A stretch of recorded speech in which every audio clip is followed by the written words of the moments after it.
Hi hello welcome back to my YouTube channel. Thumbnail ನೋಡಿದ್ರಲ್ಲ, ಇವತ್ತು ಯಾವ ಕಂಟೆಂಟ್ಗೆ ಯಾವ ಕ್ಯಾಟಗರಿನ ಸೆಲೆಕ್ಟ್ ಮಾಡ್ಕೊಬೇಕು ಅನ್ನೋದು ಇವತ್ತಿನ ವಿಷಯ. ತುಂಬಾ ಜನಕ್ಕೆ, ಅದರಲ್ಲೂ ಹೊಸದಾಗಿ ಶುರು ಮಾಡಿರೋರಿಗೆ ಚಾನಲ್ಗಳನ್ನ ಕನ್ಫ್ಯೂಷನ್ ಇರುತ್ತೆ.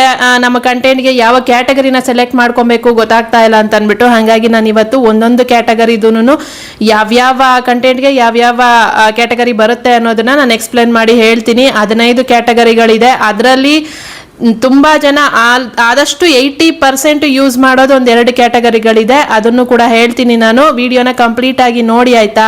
ಹಾಗೆ ವಿಡಿಯೋಗೆ ಒಂದು ಲೈಕ್ ಕೊಡಿ, ಚಾನಲ್ಗೂ ಕೂಡ ಸಬ್ಸ್ಕ್ರೈಬ್ ಮಾಡ್ಕೊಳ್ಳಿ, ಕಮೆಂಟ್ ಮಾಡಿ ಹೇಳಿ ನಿಮಗೂ ಇದ್ರ ಬಗ್ಗೆ, ಅಂದರೆ ಕ್ಯಾಟಗರಿ ಸೆಲೆಕ್ಷನಲ್ಲಿ ಕನ್ಫ್ಯೂಷನ್ ಇತ್ತೋ ಇಲ್ವೋ ಅನ್ನೋದು ಕಮೆಂಟಲ್ಲಿ ಹೇಳಿ, ಆಯ್ತಾ? ಇನ್ನು ಇವತ್ತಿನ ಕಮೆಂಟ್ ವಿನ್ನರ್ ಬಂದ್ಬಿಟ್ಟು KM ರೇಖಾ ಕನ್ಯಾಮಣಿ ವ್ಲಾಗ್ಸ್ ಅಂತ. ಅವರ ಚಾನಲ್ಗೆ ವಿಸಿಟ್ ಮಾಡಿ, ಸಬ್ಸ್ಕ್ರೈಬ್ ಮಾಡ್ಕೊಳ್ಳಿ, ವಿಡಿಯೋಸ್ಗಳನ್ನ ನೋಡಿ ಸಪೋರ್ಟ್ ಮಾಡಿ, ಆಯ್ತಾ?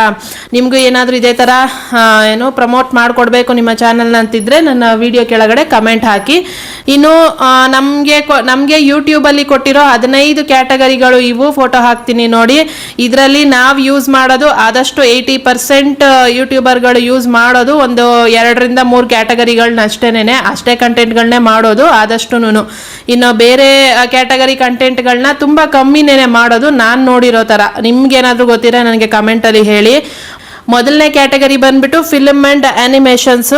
ಅದು ಬಂದು ಈ ಶಾರ್ಟ್ ಮೂವೀಸ್ ಎಲ್ಲ ಮಾಡ್ತಿರ್ತಾರಲ್ವಾ ಅವರು, ಆಮೇಲೆ ಮೂವಿ ಕ್ಲಿಪ್ಪಿಂಗ್ಗಳನ್ನ ಯೂಸ್ ಮಾಡಿಕೊಂಡು ವಿಡಿಯೋಗಳನ್ನ ಮಾಡ್ತಿರ್ತಾರೆ, ಕಾರ್ಟೂನ್ ವಿಡಿಯೋಗಳು, ಅನಿಮೇಷನ್ಸ್ ವಿಡಿಯೋಗಳು, ಈ ಥರ ಎಲ್ಲ ಮಾಡ್ತಿರ್ತಾರೆ ಅಲ್ವಾ. ಅಂಥದಕ್ಕೆಲ್ಲನೂ ಫಿಲ್ಮ್ ಆ್ಯಂಡ್ ಅನಿಮೇಷನ್ಸ್, ಫಿಲ್ಮ್ ಸ್ಟೈಲಲ್ಲಿ ಮಾಡೋದನ್ನೆಲ್ಲನೂ ಫಿಲ್ಮ್ ಆ್ಯಂಡ್ ಅನಿಮೇಷನ್ಸೇ ಸೆಲೆಕ್ಟ್ ಮಾಡ್ಕೊಬೇಕಾಗತ್ತೆ. ಅದಾದಮೇಲೆ ನೆಕ್ಸ್ಟ್ ಬರೋದು ಮ್ಯೂಸಿಕ್ಕು. ಇದು ಬಂದು ಕವರ್ ಸಾಂಗ್ಸ್ಗಳು, ಮತ್ತು DJ ಸಾಂಗ್ಸ್ಗಳು, ರೀಮಿಕ್ಸ್ ಸಾಂಗ್ಸ್ಗಳು, ಪ್ಲೇಯಿಂಗ್ ಇನ್ಸ್ಟ್ರೂಮೆಂಟ್ನೆಲ್ಲ ಪ್ಲೇ ಮಾಡ್ತಿರ್ತಾರೆ ಅಲ್ವಾ. ಮತ್ತು ಲಿರಿಕಲ್ ವಿಡಿಯೋಗಳೆಲ್ಲ ಮಾಡಿರ್ತಾರೆ, ಮೂವಿ ಸಾಂಗ್ಗಳದ್ದು ಎಲ್ಲನೂ. ಅದೆಲ್ಲದಕ್ಕೂ ಮ್ಯೂಸಿಕ್ಕು ನೀವು ಬರೀ ಮ್ಯೂಸಿಕ್ನ ತಗೊಂಡು ನೀವು ಹಾಡ್ತೀರಲ್ವಾ, ಅದಕ್ಕೂ ಕೂಡ ಮ್ಯೂಸಿಕ್ಕೇ ಹಾಕಬೇಕಾಗತ್ತೆ. ಇನ್ನು ನೆಕ್ಸ್ಟ್ ಬಂದ್ಬಿಟ್ಟು ಗೇಮಿಂಗು. ಇದು PUBG, ಫ್ರೀ ಫೈರು, ಈ ಥರ ಗೇಮ್ಗಳಿರುತ್ತೆ ಅಲ್ವಾ. ಗೇಮ್ ಆಡೋರಿಗೆ ಗೊತ್ತಿರುತ್ತೆ ಇದು. ಆದಷ್ಟು ಇದನ್ನ ಲೈವ್ ಅಲ್ಲಿ ಮಾಡ್ತಿರ್ತಾರೆ, ಲೈವ್ ಸ್ಟ್ರೀಮ್ಗಳಲ್ಲಿ ಗೇಮ್ಗಳನ್ನ ಹಾಡ್ತಿರ್ತಾರೆ. ಆ ಥರ ವಿಡಿಯೋಗಳೇನಿರುತ್ತೆ ಅಂಥದಕ್ಕೆಲ್ಲನೂ ಗೇಮಿಂಗ್ನ ಸೆಲೆಕ್ಟ್ ಮಾಡ್ಕೊಬೇಕಾಗತ್ತೆ. ಇನ್ನು ನೆಕ್ಸ್ಟು ಕಾಮಿಡಿ. ಇಲ್ಲಿ ಕಾಮಿಡಿನಲ್ಲಿ ಕನ್ಫ್ಯೂಸ್ ಆಗೋಕೆ ಹೋಗ್ಬೇಡಿ. ಕೆಲವೊಂದ್ಸರಿ ವ್ಲಾಗ್ಗಳಲ್ಲಿ ನೀವು ಕಾಮಿಡಿಗಳನ್ನ ಮಾಡ್ತಿರ್ತೀರಾ, ಡೈಲಿ ವ್ಲಾಗ್ಗಳನ್ನ ಮಾಡಿಕೊಂಡು ಅದರಲ್ಲಿ ಕಾಮಿಡಿಗಳನ್ನ ಏನಾದ್ರು ಮಾಡ್ತಿದ್ದೀರಾ ಅಂತಂದರೆ ಅದರಲ್ಲಿ ನೀವು ಕಾಮಿಡಿ ಅಂತ ಸೆಲೆಕ್ಟ್ ಮಾಡೋಕ್ಕಾಗಲ್ಲ, ಅದು ಪೀಪಲ್ ಅಂಡ್ ಬ್ಲಾಗ್ಸ್ಗೆ ಬರುತ್ತೆ. ಇಲ್ಲಿ ಕನ್ಫ್ಯೂಸ್ ಮಾಡ್ಕೊಳಕ್ ಹೋಗ್ಬೇಡಿ. ಕಾಮಿಡಿ ಅಂದರೆ ಕಂಪ್ಲೀಟಾಗಿ ಕಾಮಿಡಿ ಆಗಿರಬೇಕು. ಅಂದರೆ ಈ ಪ್ರ್ಯಾಂಕ್ಗಳನ್ನ ಮಾಡೋದು, ಮತ್ತು ಸ್ಕಿಟ್ಗಳನ್ನೆಲ್ಲ ಮಾಡ್ತಿರ್ತಾರೆ, ಕಾಮಿಡಿ ಸ್ಕಿಟ್ಗಳನ್ನ, ಸ್ಟ್ಯಾಂಡಪ್ ಕಾಮಿಡಿ ಮಾಡೋದು, ಈ ಥರ ಎಲ್ಲ ಇರುತ್ತೆ ಅಲ್ವಾ. ಈ ವಿಕಿಪೀಡಿಯಾ ಅಂತ ಇದ್ದಾರೆ ನೋಡಿ, ಅವರು ಕಾಮಿಡೀಸ್ ವಿಡಿಯೋಗಳನ್ನ ಮಾಡ್ತಿರ್ತಾರೆ ಅಲ್ವಾ. ಆ ಥರ ಕಾಮಿಡಿ, ಒಟ್ನಲ್ಲಿ ನಗ್ಸೋ ಅಂಥದ್ದು ಕಾಮಿಡಿ ಇದೆ ಅದರಲ್ಲಿ ಅಂದಾಗ ಅದು ಕಾಮಿಡಿನೇ ಸೆಲೆಕ್ಟ್ ಮಾಡ್ಕೊಬೇಕಾಗತ್ತೆ. ವ್ಲಾಗ್ಗಳಲ್ಲಿ ಕಾಮಿಡಿ, ವ್ಲಾಗ್ ಒಳಗಡೆ ಯಾರನ್ನೋ ಪ್ರ್ಯಾಂಕ್ ಮಾಡ್ತಿದ್ದೀವಿ, ವ್ಲಾಗ್ ಒಳಗಡೆ ಏನೋ ಒಂದು ಕಾಮಿಡಿನ ಮಿಕ್ಸ್ ಮಾಡ್ತಿದ್ದೀವಿ ಅಂದಾಗ ನಾವು ಅದನ್ನು ಕಾಮಿಡಿಗೆ ಸೆಲೆಕ್ಟ್ ಮಾಡೋಕ್ಕೆ ಬರಲ್ಲ. ಬರೀ ಆ ವಿಡಿಯೋ ಪೂರ್ತಿ ಕಾಮಿಡಿದೇ ಆಗಿರಬೇಕು. ಈಗ ಈ ರೀಲ್ಸ್ಗಳನ್ನೆಲ್ಲನೂ ಈ ಕಾಮಿಡಿ ರೀಲ್ಗಳನ್ನೆಲ್ಲ ತಗೊಂಡು ಒಂದು ವಿಡಿಯೋಗಳನ್ನ ಮಾಡಿಬಿಟ್ಟು ಯೂಟ್ಯೂಬಲ್ಲಿ ಹಾಕಿರ್ತಾರೆ, ಅದೆಲ್ಲನೂ ಕಾಮಿಡಿಗೆ ಬರುತ್ತೆ. ಇನ್ನು ನೆಕ್ಸ್ಟ್ ಬಂದ್ಬಿಟ್ಟು ಎಂಟರ್ಟೈನ್ಮೆಂಟು. ಇದು dance videos, magic shows, reels type videos, ಈ ಥರದ್ದೆಲ್ಲನೂ ಎಂಟರ್ಟೈನ್ಮೆಂಟ್ಗೆ ಬರುತ್ತೆ. ಇನ್ನು ನೆಕ್ಸ್ಟ್ ಬಂದ್ಬಿಟ್ಟು ಆಟೋ ಆ್ಯಂಡ್ ವೆಹಿಕಲ್ಸ್. ಇದು ಬಂದು ಈ ಕಾರು, ಬೈಕು, ಇಂಥದಕ್ಕೆಲ್ಲ ವೆಹಿಕಲ್ಸ್ದು ರಿವ್ಯೂ ಕೊಡ್ತಾ ಇರ್ತಾರೆ ಅಂಥ ವಿಡಿಯೋಗಳಿಗೆ. ಆಮೇಲೆ ಈ ಡ್ರೈವಿಂಗ್ ಬಗ್ಗೆ ಲೆಸನ್ಸ್ ಹೇಳ್ಕೊಡ್ತಾ ಇರ್ತಾರೆ, ಡ್ರೈವಿಂಗ್ ಯಾವ ಥರ ಏನು ಕಲಿಯೋದು ಅನ್ನೋದನ್ನು ಹೇಳ್ಕೊಡ್ತಾ ಇರ್ತಾರೆ ಅಲ್ವಾ. ಡ್ರೈವಿಂಗ್ ಕಾರಲ್ಲೇ ಹೇಳ್ಕೊಟ್ರು ಸರಿ, ಅಥವಾ ಈ ಬೋರ್ಡ್ ಮೇಲೆ ಬರೆದು ಎಲ್ಲ ಹೇಳ್ಕೊಡ್ತಾ ಇರ್ತಾರಲ್ಲ, ಅಂಥದಕ್ಕೂ ಕೂಡ ಅದೇ ಬರುತ್ತೆ. ಆಮೇಲೆ ವೆಹಿಕಲ್ದು ಮಾಡಿಫಿಕೇಶನ್ಸ್ ಎಲ್ಲ ಮಾಡ್ತಿರ್ತಾರೆ ಅಲ್ವಾ, ಅಂಥದಕ್ಕೂ ಕೂಡ ಇದನ್ನೇ ಸೆಲೆಕ್ಟ್ ಮಾಡ್ಕೊಬೇಕಾಗತ್ತೆ, ಆಟೋ ಆ್ಯಂಡ್ ವೆಹಿಕಲ್ಸು. ನೆಕ್ಸ್ಟ್ ಬಂದು ಪೆಟ್ಸ್ ಆ್ಯಂಡ್ ಅನಿಮಲ್ಸು. ಇದು ಕನ್ಫ್ಯೂಸ್ ಆಗಕ್ಕೆ ಹೋಗಬೇಡಿ. ನಿಮ್ಮ ವ್ಲಾಗ್ಗಳಲ್ಲಿ ಪೆಟ್ಸ್ಗಳನ್ನ ತೋರಿಸ್ತಿದ್ದೀವಿ ಅಂತ ಅಂದಾಗ ಅದು ಪೆಟ್ಸ್ ಆ್ಯಂಡ್ ಅನಿಮಲ್ಸ್ಗೆ ಬರಲ್ಲ. ಕಂಪ್ಲೀಟಾಗಿ ವಿಡಿಯೋ ಪೆಟ್ಸ್ಗೋಸ್ಕರನೇ ಇದೆ ಅಂತಂದಾಗ ಈ ಪೆಟ್ಸ್ ಕೇರ್ ಮಾಡೋದು, ಈ ಪೆಟ್ಸ್ಗಳಿಗೆ ಏನು ಸ್ನಾನ ಮಾಡಿಸೋದಾಗ್ಲಿ, ಹೇರ್ ಕಟ್ ಮಾಡಿಸೋದಾಗ್ಲಿ ನೋಡಿರ್ತೀರಲ್ವ. ತುಂಬ ಬರೀ ಅದು ಕಂಪ್ಲೀಟಾಗಿ ವಿಡಿಯೋದಲ್ಲಿ ಪೆಟ್ಸ್ ಮಾತ್ರನೇ ಕಾಣಿಸ್ತಾ ಇದೆ.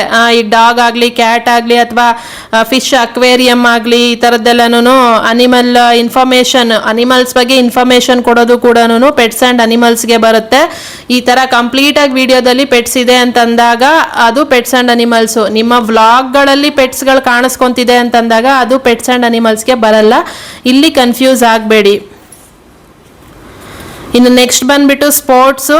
ಇದು ಕ್ರಿಕೆಟ್ ಬಗ್ಗೆ ಅಪ್ಡೇಟ್ಸ್ಗಳನ್ನ ಕೊಡ್ತಿರ್ತಾರೆ, ಅದು ಮತ್ತು ಮ್ಯಾಚ್ ಅನಾಲಿಸಿಸ್ ಮಾಡ್ತಿರ್ತಾರೆ. ಬೇರೆ ಯಾವುದೇ ಥರ ಗೇಮ್ಗಳಾಗಿರಲಿ, ಮತ್ತು ಇಲ್ಲಿ ಜಿಮ್ ಆ್ಯಂಡ್ ಬಾಡಿ ಬಿಲ್ಡಿಂಗ್ ಮಾಡೋ ವಿಡಿಯೋಗಳು ಕೂಡ ನಿಮಗೆ ಸ್ಪೋರ್ಟ್ಸಲ್ಲೇ ಬರುತ್ತೆ. Next travel and events. ಇದು ತುಂಬ ಜನಕ್ಕೆ ಗೊತ್ತಿರೋದೇನೆ. ಈ travel vlogs, tourist places, hotel reviews, ಈ ಥರದ್ದೆಲ್ಲನೂ ಟ್ರಾವೆಲ್ ಆ್ಯಂಡ್ ಈವೆಂಟ್ಸ್ಗೆ ಬರುತ್ತೆ.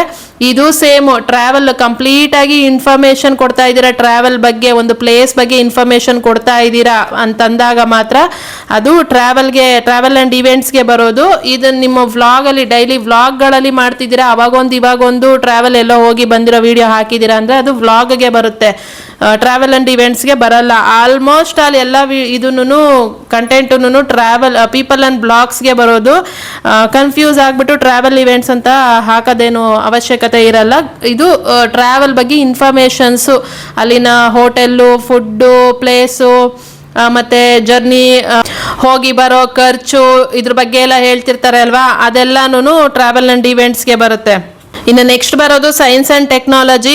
ಇದು ಬಂದು ಈ ಮೊಬೈಲು ಅಥವಾ ಬೇರೆ ಯಾವುದೋ ಟಿ ವಿನೋ ಇನ್ನೊಂದು ಮತ್ತೊಂದು ಏನೋ ಒಂದು ಐಟಮ್ಸ್ಗಳನ್ನ ತೊಗೊಂಡಿರ್ತಾರೆ ಅಲ್ವಾ, ಅದ್ರ ಬಗ್ಗೆ ಅನ್ಬಾಕ್ಸ್ ಮಾಡಿಬಿಟ್ಟು ತೋರಿಸಿ ಹೇಳ್ತಾ ಇರ್ತಾರೆ, ಆ ಥರ ವಿಡಿಯೋಗಳು. ಇನ್ನು AI ವಿಡಿಯೋಗಳು, ಕಂಪ್ಲೀಟಾಗಿ ವಿಡಿಯೋ AIದೇ ಆಗಿದೆ ಅಂದಾಗ ಅದು ಕೂಡ ಸೈನ್ಸ್ ಆ್ಯಂಡ್ ಟೆಕ್ನಾಲಜಿನೇ. ಇನ್ನು ಕಂಪ್ಯೂಟರ್ ಬಗ್ಗೆ ಟಿಪ್ಸ್ಗಳು ಕೊಡೋದು. ಇನ್ನು ಅದಾದಮೇಲೆ ನಾರ್ಮಲ್ ಆಗಿ ಸೈನ್ಸ್ ಅಂದರೆ ಈ ಸೈಂಟಿಸ್ಟ್ಗಳದ್ದು ಇರುತ್ತೆ ಅಲ್ವಾ, ಈ ಸ್ಪೇಸ್ ಬಗ್ಗೆ ಎಲ್ಲ ವೀಡಿಯೋಸ್ಗಳನ್ನ ಮಾಡಿರ್ತಾರೆ ಅಲ್ವಾ, ಅಂಥದ್ದೆಲ್ಲನೂ ಸೈನ್ಸ್ ಬಗ್ಗೆ ವಿಡಿಯೋ ಮಾಡಿರೋದೆಲ್ಲ ಸೈನ್ಸ್ ಆ್ಯಂಡ್ ಟೆಕ್ನಾಲಜಿನೇ ಆಗಿರುತ್ತೆ. ಇನ್ನು ನೆಕ್ಸ್ಟ್ ಬಂದು ಎಜುಕೇಷನ್ನು ಇಲ್ಲಿ ಬಂದು ಏನಂತಂದರೆ ಈ ಟ್ಯುಟೋರಿಯಲ್ ಎಲ್ಲ ಮಾಡ್ತಿರ್ತಾರೆ. ಈಗ ಯೂಟ್ಯೂಬ್ ಬಗ್ಗೆನೇ ಹೇಳ್ಕೊಡೋದಾಗಲಿ, ಈಗ ನಾನೇನು ಮಾಡ್ತಾ ಇದ್ದೀನಿ ವಿಡಿಯೋನ, ಇದು ನಿಮಗೆ ಯೂಟ್ಯೂಬ್ ಬಗ್ಗೆ ಏನೆಲ್ಲ ಇನ್ಫಾರ್ಮೇಷನ್ಗಳನ್ನ ಕೊಡ್ತೀನಿ ಇದು ಎಜುಕೇಷನ್ನೇ. ಯಾಕೆಂದರೆ ಇದನ್ನು ನಾನು ನಿಮಗೆ ಹೇಳ್ಕೊಡ್ತಾ ಇದ್ದೀನಿ, ಈ ಥರ ಮಾಡಿದ್ರೆ ಹಿಂಗಾಗತ್ತೆ, ಹಿಂಗೆ ಮಾಡಬೇಡಿ, ಮಿಸ್ಟೇಕ್ಸ್ಗಳು, ಇದನ್ನೆಲ್ಲ ಹೇಳ್ಕೊಡ್ತಾ ಇರ್ತೀವಿ ಅಲ್ಲ, ಇದು ಎಜುಕೇಷನ್ಗೆ ಬರುತ್ತೆ. ಆ ಥರ ನೀವೇನಾದರೂ ಎಜುಕೇಷನ್ ಪರ್ಪಸ್ ಆಗಿ ವಿಡಿಯೋಗಳನ್ನ ಮಾಡ್ತಿದ್ದೀರಾ ಅಥವಾ ಏನೋ ಒಂದು ಕಲಿಸ್ತಾ ಇದ್ದೀರಾ ಅಂತಂದಾಗ ಇದು ಎಜುಕೇಷನ್ಗೆ ಬರುತ್ತೆ. ಲೆಸನ್ಸ್ ಎಲ್ಲ ಹೇಳ್ಕೊಡೋದೆಲ್ಲ ಇರುತ್ತೆ ಅಲ್ವಾ, ಮತ್ತು ಟ್ಯೂಷನ್ಸ್ಗಳೆಲ್ಲ ತೊಗೊತಾ ಇರ್ತಾರೆ, ಆನ್ಲೈನ್ ಟ್ಯೂಷನ್ಸ್ಗಳು ಯೂಟ್ಯೂಬಲ್ಲಿ, ಆ ಥರದ್ದು. ಮತ್ತು ಈ ಫ್ಯಾಕ್ಟ್ ಚಾನಲ್ಗಳು ಇರುತ್ತೆ ಅಲ್ವಾ, ಏನಾದರೂ ಒಂದು ವಿಷಯಗಳದ್ದು ಫ್ಯಾಕ್ಟ್ ಹೇಳ್ತಾ ಇರ್ತಾರೆ, ಇದು ಈ ಥರ ಅಂತ ನೋಡಿರ್ತೀರ ಫ್ಯಾಕ್ಟ್ ಚಾನಲ್ಗಳು. ಆಮೇಲೆ ಶೇರ್ ಮಾರ್ಕೆಟು, ಫೈನಾನ್ಸು, ಇದ್ರ ಬಗ್ಗೆ ಎಲ್ಲ ನಿಮಗೆ ಹೇಳ್ಕೊಡೋದು ಅದು ಕೂಡ ಎಜುಕೇಷನ್ನೇ. ಮ್ಯಾಥ್ಸ್ ಮತ್ತು ಗ್ರಾಮರ್ ಬಗ್ಗೆ ಟ್ಯೂಷನ್ಸ್ಗಳು, ಕ್ಲಾಸ್ಗಳನ್ನ ತೊಗೊತಾ ಇರ್ತಾರೆ, ಅದೆಲ್ಲನೂ ಎಜುಕೇಷನ್ಗೆ ಬರುತ್ತೆ. ಇನ್ನು ನೆಕ್ಸ್ಟ್ ಬಂದ್ಬಿಟ್ಟು ನ್ಯೂಸ್ ಆ್ಯಂಡ್ ಪಾಲಿಟಿಕ್ಸು. ಇದು ನಾರ್ಮಲ್ ಆಗಿ ಗೊತ್ತಿರೋದೆ, ಪೊಲಿಟಿಕಲ್ ನ್ಯೂಸ್ಗಳು, ಪಬ್ಲಿಕ್ ಒಪಿನಿಯನ್ಸು, ಬ್ರೇಕಿಂಗ್ ನ್ಯೂಸು, ಈ ಥರ ಎಲ್ಲ ಏನು ವೀಡಿಯೋಸ್ಗಳನ್ನ ಮಾಡಿರ್ತಾರಲ್ಲ ಅವರು ನ್ಯೂಸ್ ಆ್ಯಂಡ್ ಪಾಲಿಟಿಕ್ಸ್ನ ಸೆಲೆಕ್ಟ್ ಮಾಡ್ಕೊತಾರೆ.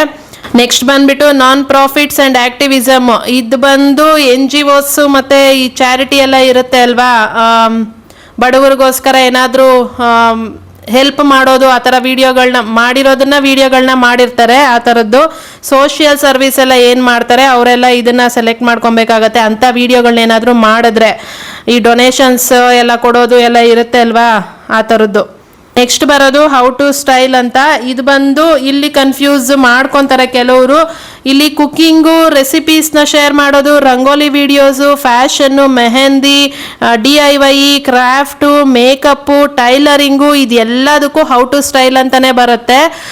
ಇಲ್ಲಿ ಕುಕಿಂಗ್ ಮಾಡೋರು ಕೆಲವೊಂದ್ಸರಿ ಕನ್ಫ್ಯೂಸ್ ಮಾಡ್ಕೊಂಡು ಪೀಪಲ್ ಆ್ಯಂಡ್ ಬ್ಲಾಗ್ಸ್ನ ಹಾಕೊಂಡಿರ್ತಾರೆ. ಪೀಪಲ್ ಆ್ಯಂಡ್ ಬ್ಲಾಗ್ಸ್ ಯಾವಾಗ ಬರುತ್ತೆ ಅಂತಂದರೆ, ನೀವು ವ್ಲಾಗ್ ಒಳಗಡೆ ಕುಕಿಂಗ್ನ ತೋರಿಸ್ತಿದ್ದೀರಾ, ವ್ಲಾಗ್ ಒಳಗಡೆ ರಂಗೋಲಿನ ತೋರಿಸ್ತೀರಾ, ವ್ಲಾಗ್ ಒಳಗಡೆ ಟೈಲರಿಂಗ್ ತೋರಿಸ್ತೀರಾ, ಅಂದರೆ ಈಗ ಮಾರ್ನಿಂಗ್ ಟು ಈವ್ನಿಂಗ್ ರೊಟೀನ್ಗಳು ಒಳಗಡೆ ಇವನ್ನೆಲ್ಲ ಮಿಕ್ಸ್ ಮಾಡಿ ತೋರಿಸ್ತೀರಾ ಅಂತಂದಾಗ ಅವಾಗ ಅದು ಪೀಪಲ್ ಆ್ಯಂಡ್ ಬ್ಲಾಗ್ಸಿಗೆ ಬರುತ್ತೆ.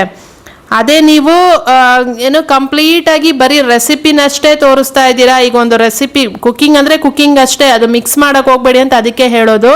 ಆ ಥರ ನೀವು ಕುಕಿಂಗ್ ಅಂದರೆ ಕುಕಿಂಗೇ, ರಂಗೋಲಿ ಅಂದರೆ ರಂಗೋಲಿನೇ, ಫ್ಯಾಷನ್ ಅಂದರೆ ಫ್ಯಾಷನ್ನೇ, ಮೆಹಂದಿ ಅಂದರೆ ಮೆಹಂದಿನೇ, ಎಲ್ಲ ಸಪ್ರೇಟಾಗಿ ವಿಡಿಯೋ ಇರುತ್ತಲ್ಲ, ಅಂಥದಕ್ಕೆ ಹೌ ಟು ಸ್ಟೈಲ್ನೇ ಸೆಲೆಕ್ಟ್ ಮಾಡ್ಕೊಬೇಕಾಗತ್ತೆ. ನೀವು ಸೆಲೆಕ್ಷನ್ನು ಫಸ್ಟೇ ನೀವು ನನಗೆ ಲಾಸ್ಟ್ ಯಾರೋ ಒಬ್ರು ಕಮೆಂಟಲ್ಲಿ ಕೇಳಿದರು, ಮುಂಚೆ ನಾನು ಪೀಪಲ್ ಆ್ಯಂಡ್ ಬ್ಲಾಗ್ಸ್ನೇ ಹಾಕ್ತಿದ್ದೆ, ಈಗ ನಾನು ಹೌ ಟು ಸ್ಟೈಲ್ನ ಸೆಲೆಕ್ಟ್ ಮಾಡ್ಕೊಬೋದು. ಸೆಲೆಕ್ಟ್ ಮಾಡಿಕೊಂಡ್ರೆ ಅಂದರೆ ಕ್ಯಾಟಗರಿನ ಚೇಂಜ್ ಮಾಡಿದ್ರೆ ವಿಡಿಯೋಗೆ ಏನೋ ರೀಚ್ ಡೌನ್ ಆಗುತ್ತೆ ಅಲ್ವಾ ಅಂತ ಅಂದ್ಬಿಟ್ಟು ಫಸ್ಟಿಂದ ನೀವು ಪೀಪಲ್ ಆ್ಯಂಡ್ ಬ್ಲಾಗ್ಸ್ ಹಾಕಿದ್ದೀರಾ, ನಿಮ್ಗೆ ಅದರಲ್ಲೇ ವ್ಯೂಸ್ ಚೆನ್ನಾಗಿ ಬರುತ್ತಾ ಇತ್ತು ಅಂತಂದರೆ ಓಕೆ, ನೀವು ಅದನ್ನೇ ಕಂಟಿನ್ಯೂ ಮಾಡ್ಕೊಬೋದು. ಇಲ್ಲ ನಮ್ಗೆ ಅದರಲ್ಲಿ ವ್ಯೂಸ್ ಬರ್ತಾ ಇಲ್ಲ, ನಮಗೆ ರೀಚೇ ಸಿಗ್ತಾ ಇಲ್ಲ ಅಂತಂದಾಗ ನೀವು ಹೌ ಟು ಸ್ಟೈಲ್ನ ಸೆಲೆಕ್ಟ್ ಮಾಡ್ಕೊಂಡ್ರೆ ಒಳ್ಳೆಯದು. ಯಾಕೆಂದರೆ ಕಂಪ್ಲೀಟಾಗಿ ಅದು ಕುಕಿಂಗ್ ಅಂದಮೇಲೆ ಕುಕ್ಕಿಂಗೇ ಇದೆ, ಅದರಲ್ಲಿ ಮಿಕ್ಸ್ ಏನೂ ಇಲ್ಲ, ಯಾವುದೇ ವ್ಲಾಗ್ ಮಿಕ್ಸ್ ಇಲ್ಲ, ಒಂದು ರೆಸಿಪಿನ ಅಷ್ಟೇ ನಾವು ತೋರಿಸ್ತಿದ್ದೀವಿ ಅಂತಂದಾಗ ಅದು ಹೌ ಟು ಸ್ಟೈಲ್ನ ಸೆಲೆಕ್ಟ್ ಮಾಡಬೇಕಾಗತ್ತೆ. ಇಲ್ಲಿ ಕೆಲವರು ಕನ್ಫ್ಯೂಸ್ ಮಾಡ್ಕೊತಾರೆ. ನೆಕ್ಸ್ಟ್ ಬರೋದು people and blogs. Almost all 80% ಜನ ಯೂಸ್ ಮಾಡೋ ಕ್ಯಾಟಗರಿ ಅಂತಂದರೆ ಪೀಪಲ್ ಆ್ಯಂಡ್ ಬ್ಲಾಗ್ಸ್ ಏನೇನೆ. People and blogs in travel and events ಇವನ್ನೇ ಜಾಸ್ತಿ ಜನ ವೀಡಿಯೋಗಳು ಕಂಟೆಂಟ್ ಮಾಡೋದು ಅದನ್ನೇನೆ. ಅದರಲ್ಲಿ ಬರೋದಂದರೆ ನಾರ್ಮಲ್ ಡೈಲಿ ವ್ಲಾಗ್ಸ್ಗಳು ಬರುತ್ತೆ, ಡಿವೋಷ್ನಲ್ ವ್ಲಾಗ್ಸ್ಗಳು ಬರುತ್ತೆ, ಮಿಕ್ಸ್ಡ್ ಕಂಟೆಂಟು. ನೀವು ಜಾಸ್ತಿ ಮಿಕ್ಸ್ಡ್ ಕಂಟೆಂಟ್ ಮಾಡ್ತಾ ಇದ್ದೀರಾ, ದಿನಕ್ಕೊಂದು ಕಂಟೆಂಟ್ಗಳನ್ನ ಮಾಡ್ತಾ ಇದ್ದೀರಾ, ಎಲ್ಲ ಥರ ಕಂಟೆಂಟ್ನು ಮಿಕ್ಸ್ ಮಾಡ್ತೀರಾ ಅಂತಂದಾಗ ಪೀಪಲ್ ಆ್ಯಂಡ್ ಬ್ಲಾಗ್ಸ್ನ ಸೆಲೆಕ್ಟ್ ಮಾಡ್ಕೊಬೇಕಾಗತ್ತೆ. ಲೈಫ್ ಸ್ಟೈಲ್ ವೀಡಿಯೋಸ್ಗಳು ಆ ಥರದ್ದೆಲ್ಲ ವೀಡಿಯೋಗಳಿಗೂ ಕೂಡ ಪೀಪಲ್ ಆ್ಯಂಡ್ ಬ್ಲಾಗ್ಸೇ ಬರುತ್ತೆ. ಇದು ಆಲ್ಮೋಸ್ಟ್ ಆಲ್ ಎಲ್ರಿಗೂ ಗೊತ್ತಿರೋದೇನೇನೆ. ಈ ಥರ ಒಂದೊಂದು ಕ್ಯಾಟಗರಿಗಳಿಗೆ ಇಷ್ಟಿಷ್ಟು ಕಂಟೆಂಟ್ಗಳು ಈ ಥರ ಇರುತ್ತೆ. ಕೆಲವೊಂದ್ಸರಿ ಕನ್ಫ್ಯೂಸ್ ಮಾಡ್ಕೊಂಡು ಯಾವುದಕ್ಕೆ ಯಾವುದನ್ನು ಹಾಕಿರ್ತೀವಿ, ಕರೆಕ್ಟಾಗಿ ನೋಡ್ಕೊಂಡು ಹಾಕಬೇಕಾಗತ್ತೆ. ಆದಷ್ಟು ಮಿಕ್ಸಡ್ ಕಂಟೆಂಟ್ ಮಾಡ್ದಿರೋ ಒಂದೇ ಕ್ಯಾಟಗರಿನಲ್ಲಿ ಮಾಡಿದಾಗ ಯೂಟ್ಯೂಬ್ ಅಲ್ಗಾರಿದಮ್ಗೂ ಕರೆಕ್ಟಾಗಿ ಅರ್ಥ ಆಗುತ್ತೆ, ಇವರು ಒಂದೇ ಕ್ಯಾಟಗರಿನಲ್ಲಿ ಒಂದೇ ಕಂಟೆಂಟ್ ಮಾಡ್ತಾ ಇದ್ದಾರೆ, ಇವ್ರನ್ನ ನಾವು ಒಂದೇ ಆ ಕ್ಯಾಟಗರಿ ಜನ ಯಾರಿರ್ತಾರಲ್ಲ ಅವರಿಗೆ ಅವ್ರ ವಿಡಿಯೋಗಳನ್ನ ತೋರಿಸ್ಬೋದು, ಸಜೆಸ್ಟ್ ಮಾಡ್ಬೋದು ಅಂತ ಅಂದ್ಬಿಟ್ಟು ಯೂಟ್ಯೂಬ್ ಕೂಡ ಪುಷ್ ಮಾಡುತ್ತೆ. ಯೂಟ್ಯೂಬ್ಗೆ ವ್ಯೂಸ್ ಬರದೇ ಇರೋದಕ್ಕೆ ಇದು ಒಂದು ಕಾರಣ. ಯಾವುದೋ ಕಂಟೆಂಟ್ಗೆ ಯಾವುದೋ ಕ್ಯಾಟಗರಿನ ಸೆಲೆಕ್ಟ್ ಮಾಡ್ಕೊಳ್ಳೋದು, ಕ್ಯಾಟಗರಿ ಸೆಲೆಕ್ಟ್ ಮಾಡ್ಕೊಳ್ಳೋದು ಕೂಡ ಸರಿಯಾಗಿ ಗೊತ್ತಿಲ್ಲದೆ ಇರೋದು. ಈ ಥರ ಆದಾಗಲೂ ಕೂಡ ವಿಡಿಯೋಗಳಿಗೆ ವ್ಯೂಸ್ ಬರಲ್ಲ, ಚಾನಲ್ ಗ್ರೋ ಆಗಲ್ಲ, ರೀಚ್ ಸಿಗಲ್ಲ. ಅದಕ್ಕೇನೆ ಆದಷ್ಟು ಒಂದೇ ಕಂಟೆಂಟ್ನ ಒಂದೇ ಕ್ಯಾಟಗರಿನಲ್ಲಿ ಮಾಡಿ, ಒಂದೇ ನೀಚಲ್ಲಿ ಮಾಡಿ ಅಂತ ಹೇಳೋದು. ಜಾಸ್ತಿ ಮಿಕ್ಸ್ ಮಾಡೋಕ್ಕೆ ಹೋಗ್ಬಾರ್ದು. ದಿನಕ್ಕೊಂದೊಂದು ಥರ ಅಂದರೆ ಯಾವುದಕ್ಕೆ ಯಾರಿಗೆ ಕಳಿಸ್ಬೇಕು ಅಂತ ಯೂಟ್ಯೂಬೇ ಕನ್ಫ್ಯೂಸ್ ಆಗಿಬಿಡುತ್ತೆ. ನೋಡೋರ್ಗೂ ಅಷ್ಟೇ, ಇವರೇನು ದಿನಕ್ಕೊಂದೊಂದು ಹಾಕ್ತಾರೆ, ಯಾವುದನ್ನು ನೋಡಬೇಕು ನಾವು ಅಂತ ಕೂಡ ಅವರು ಕೂಡ ರಿಜೆಕ್ಟ್ ಮಾಡೋ ಚಾನ್ಸಸ್ ಇರುತ್ತೆ, ವೀಡಿಯೋಸ್ಗಳನ್ನ ನೋಡಲ್ಲ. ಆಯಿತಾ, ಈ ಥರ ಇರುತ್ತೆ. ಅರ್ಥ ಆಗಿದೆ ಅಂತ ಅಂದ್ಕೊಂಡಿದ್ದೀನಿ. ನನಗೆ ಗೊತ್ತಿರೋಷ್ಟು ನಾನು ಅದನ್ನು ಅದಕ್ಕೆ ಬರೆದಿಟ್ಕೊಂಡು ನಾನು ಮರ್ತೋಗ್ತೀನಿ ಅಂತ ಅಂದ್ಬಿಟ್ಟು ಎಲ್ಲ ಬರೆದಿಟ್ಕೊಂಡು ನಿಮಗೆ ಹೇಳಿದ್ದೀನಿ. ಅರ್ಥ ಆಗಿದೆ ಅಂತ ಅಂದ್ಕೊಂಡಿದ್ದೀನಿ. ಇಷ್ಟೇ ಇವತ್ತಿನ ವಿಡಿಯೋ ಕೂಡ ಇಷ್ಟೇನೇನೆ. ಇಷ್ಟ ಆಗಿದೆ ಅಂತ ಅಂದ್ಕೊಂಡಿದ್ದೀನಿ. ಅರ್ಥ ಆಗಿದ್ರೆ ಪ್ಲೀಸ್ ಒಂದು ಲೈಕ್ ಮಾಡಿ, ಚಾನಲ್ಗೂ ಕೂಡ ಸಬ್ಸ್ಕ್ರೈಬ್ ಮಾಡ್ಕೊಳ್ಳಿ, ಕಮೆಂಟ್ ಮಾಡಿ ಹೇಳಿ ಹೆಂಗೆ ಅನಿಸ್ತು ಅಂತ ಅಂದ್ಬಿಟ್ಟು. ಇದರಲ್ಲಿ ನಾನೇನಾದರೂ ತಪ್ಪಾಗಿ ಮಿಸ್ಸಾಗಿ ಏನಾದರೂ ಮಿಸ್ಟೇಕಾಗಿ ಹೇಳಿದರೂ ಕೂಡ ನೀವು ಕಮೆಂಟಲ್ಲಿ ಹೇಳ್ಬೋದು. ನನಗೆ ಗೊತ್ತಿಲ್ಲದೆ ಏನಾದರೂ ನಾನು ಮಿಸ್ಟೇಕಾಗಿ ಹೇಳಿದರೆ, ನನಗೆ ಗೊತ್ತಿರೋಷ್ಟು ನಾನು ಅದಕ್ಕೆ ಬರೆದಿಟ್ಕೊಂಡು ಹೇಳ್ತಾ ಇದ್ದೀನಿ, ಮಿಸ್ ಆಗಬಾರ್ದು ಅಂತ ಅಂದ್ಬಿಟ್ಟು. ನಾನೇನಾದ್ರು ತಪ್ಪಾಗಿ ಹೇಳಿದರೆ ಕೂಡ ನೀವು ಕಮೆಂಟಲ್ಲಿ ಹೇಳಿ, ನಾನು ಕೂಡ ತಿಳ್ಕೊತೀನಿ, ಸರಿ ಮಾಡ್ಕೊತೀನಿ. ಓಕೆನಾ? ಇದು ಇವತ್ತಿನ ವಿಡಿಯೋ. ಓಕೆ, ಈ ವಿಡಿಯೋ ಇಷ್ಟೇನೆ. ನೆಕ್ಸ್ಟ್ ವಿಡಿಯೋದಲ್ಲಿ ಸಿಗ್ತೀನಿ. ಅಲ್ಲಿ ತನಕ ನಾನು ಮಿಸ್ ಮಾಡ್ಕೊತಾ ಇರಿ. Thank you so much. Take care. Bye bye.